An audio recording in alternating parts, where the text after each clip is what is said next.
Polls, and more polls. There are a lot of polls out there, and polls lead to a lot of questions.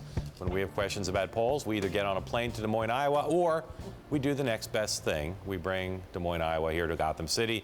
Joining us now in studio, Ann Selzer, our pollster, who's going to answer two big questions that keep coming up this week as we look at our national poll that we just did, but other polls as well. The first thing I get asked about all the time, and I don't have great answers, but you do.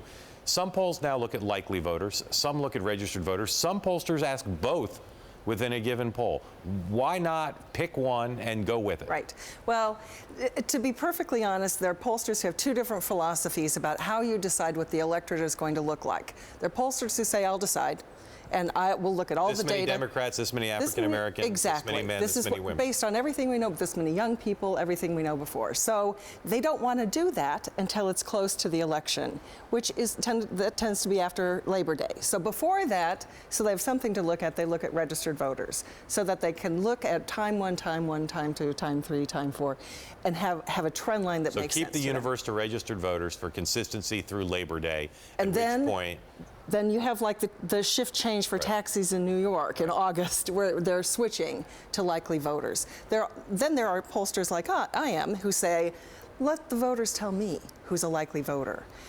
How can I predict this election in particular, really any election, because there's so many ways now that the electorate changes from cycle to cycle to cycle. Barack Obama brings in more African Americans. Right, exactly. Or young people, and they're better at turnout than the poll might predict. Has anybody come out of a hole that Trump's in when you kind of layer in both the national and the battleground? Now, once we go back, some of these battleground states were not battleground states, but overall snapshot. Has anybody come back from where? That's right.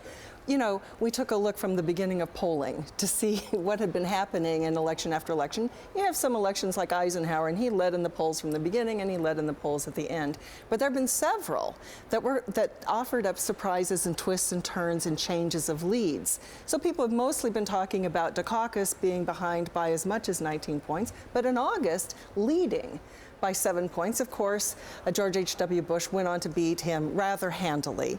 But if you look back in time, you know, there was a time that Carter was leading Ford by a lot more. Before that, Ford had been leading Carter. That turned into be a very close race. So Ford was able to make up where he was in August by election time. That's 16 percentage points. Back to 1968, you had Hubert Humphrey at only 29 points, and that was the closest race up to until that point in time. So looking back in history, you can say anything can happen. You look at this race in particular, and with every day there being a new bit of news breaking that can change the poll, anything can happen. And it's safe to say that while it is possible that Trump could come back, leaving aside the conduct of his campaign, just looking at leads in the past, he can certainly narrow this contest. He certainly could. Coming all the way back may be a taller order than has typically been done. People have come back by more points than he's trailing. Right. So to say that he's dug a hole that he can't get out of, I think is overstating the case.